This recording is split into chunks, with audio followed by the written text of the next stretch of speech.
여러분 안녕하십니까? KBC 8시 뉴스입니다.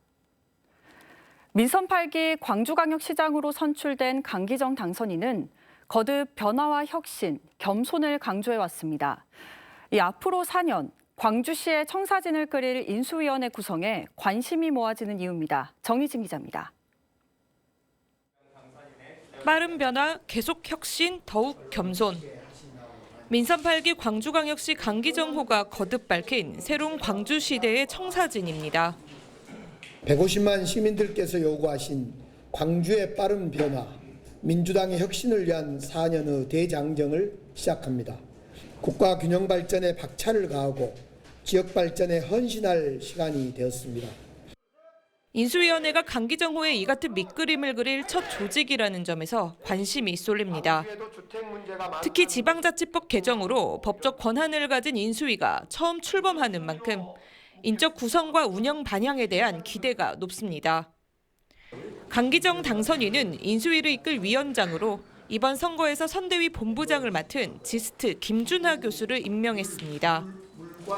지난 지방선거에 이어 강기정 당선인과 다시 한번 손을 잡고 지역 현안 개발과 정책을 지휘한 김준하 위원장은 강 당선인의 전략 파트너이자 최측근입니다.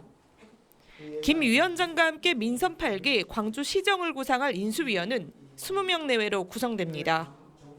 전문 분야에 대한 자문위원은 인원수의 제한을 받지 않는 만큼 당선인의 핵심 공약인 5대 신경제지구 신활력특구를 속도감 있게 가져갈 다양한 인재들이 등용될 것으로 예상됩니다. 인수위와는 별도로 당선인 직속에 TF도 꾸려집니다. 윤석열 정부 출범에 따른 변화에 대응하기 위한 현안 대책 TF와 국비 대응 TF입니다.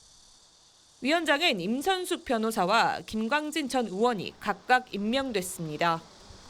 강기정 당선인은 이르면 오는 6일쯤 인수위 인선과 함께 운영 방향을 발표하고 본격적인 가동에 들어갈 예정입니다.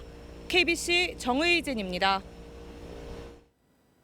네, 전남지사 선거에서 보수정당 후보로는 역대 최고의 득표율을 기록한 국민의힘 이정현 후보가 전남 일대를 돌며 낙선 인사에 나서고 있습니다. 남은 정치 인생을 전남 발전을 위해 쓰겠다며 국가 차원의 계획을 내놓겠다고 밝혔습니다. 박승현 기자가 취재했습니다.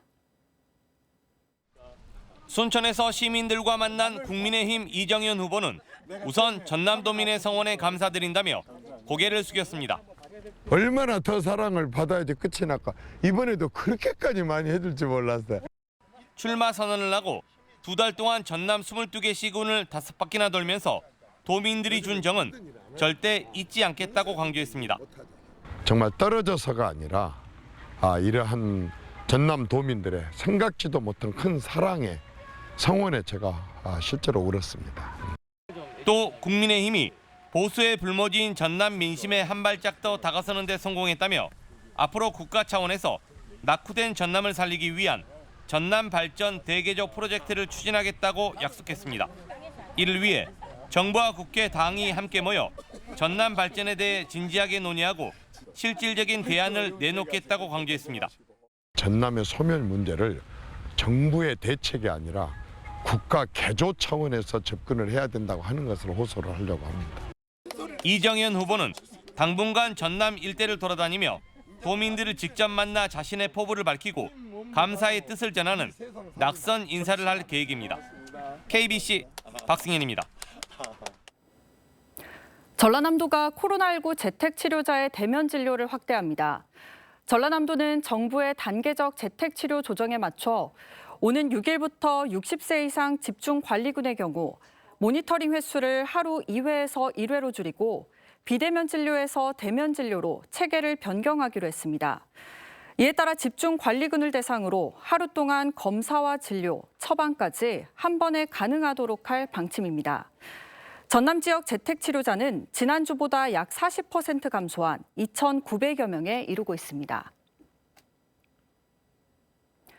광주 전남의 휘발유와 경유 가격이 계속해서 고공행진을 하고 있습니다.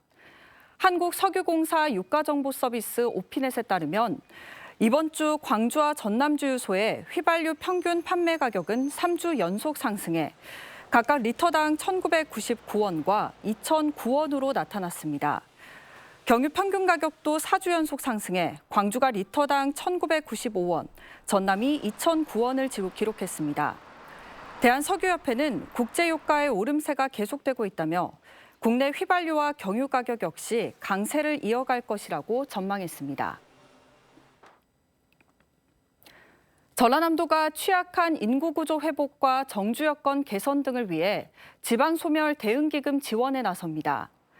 전라남도는 총 사업비 1,381억 원을 투입해 청년 창업 활성화 등의 청년 인구 회복 사업을 비롯해 복합형 생활문화 인프라 조성, 농산어촌 가족 체류형 거주시설 확충 등 12종의 사업을 추진합니다.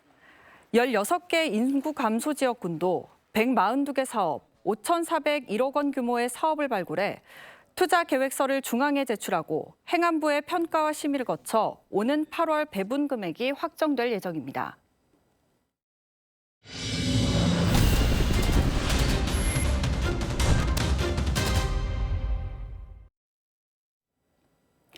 한반도의 평화 정착과 평화 통일을 염원하는 피스로드 만들기가 호남에서도 본격 시작됐습니다. 민주평통 광주 지역 회의는 오늘 광주에서 한라에서 백두까지 피스로드 만들기 기념식을 열고 남북관계 회복과 한반도 평화 정착을 위해 힘을 모으기로 했습니다. 한라에서 백두까지 피스로드 만들기는 지난해 7월 제주에서 처음 시작됐으며 두 번째 개최지인 광주를 비롯해 전국과 해외로 참여 범위를 확대해 나갈 계획입니다. MZ세대에게 5월 정신을 알리는 주먹밥 나눔 행사가 진행됐습니다. 5.18 기념재단은 오늘 오후 국립아시아문화전당 상상마당에서 5.18 이후 나눔과 연대의 광주 공동체 정신을 상징하고 있는 주먹밥을 나누고 광주 김치의 다양한 맛을 함께 홍보했습니다. 또 청년단체의 공연과 레크리에이션, 버스킹 공연 등 다채로운 즐길거리를 제공하며 MZ세대가 5.18 민주화운동의 의의를 되새길 수 있도록 했습니다. 재산 상속 문제로 갈등하던 친동생을 살해한 장남이 원심에 이어 항소심에서도 중형을 선고받았습니다. 광주고급 형사 1부는 살인 등 혐의로 기소된 64살 A씨에 대한 항소심에서 A씨가 피해자의 유족에게 용서받지 못하는 등 원심의 형이 부당하다고 볼 수 없다며 원심대로 징역 18년을 선고했습니다. A씨는 지난해 5월 부모에게 물려받은 선산의 사용 등을 둘러싸고 갈등하던 동생을 여수의 한 버스 정류장 앞에서 흉기로 찔러 살해한 혐의 등으로 기소됐습니다.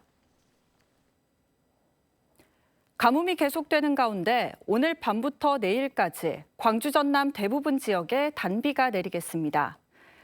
비는 오늘 밤 해안 지역부터 시작돼 내일 새벽 광주 전남 대부분 지역으로 확대되겠으며 내일 저녁 대부분 그치겠습니다. 예상 강수량은 10에서 40mm로 해갈에는 역부족일 것으로 보입니다. 비와 함께 기온이 뚝 떨어지면서 내일 낮 기온은 오늘보다 10도 가까이 낮은 19에서 23도에 그치겠습니다. 또 도서 지역을 중심으로 순간 풍속이 초속 20m에 이르는 강한 바람이 불겠고 해상에도 물결이 최고 4m로 매우 높게 일겠습니다.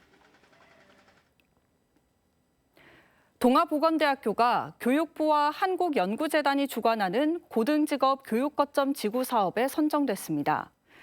영암군과의 컨소시엄을 구성한 동아보건대는 2025년까지 3년간 45억 원의 사업비를 지원받아 사회복지 상담과 레저 조경 분야에서 교육체계를 연계 개편하는 등 지역 기반 고등직업 교육거점 대학으로서의 역할을 수행하게 됩니다.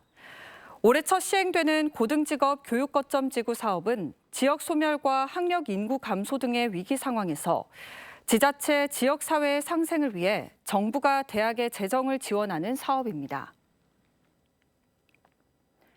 해남군이 오는 7일 신청사 개청식과 기념 행사를 갖습니다. 새로운 해남 100년 출발을 알리는 해남군청 신청사 개청식은 해남 군민광장에서 청사 신축 경과보고와 제막 행사에 이어 다채로운 문화 행사가 이어질 예정입니다. 해남군 신청사는 7층 규모의 군청사와 5층 규모의 군의회 청사 등으로 공사 2년 만인 지난해 8월 완공됐지만 코로나19 확산과 군민광장 조성 등으로 공식 개청 행사를 미뤄왔습니다.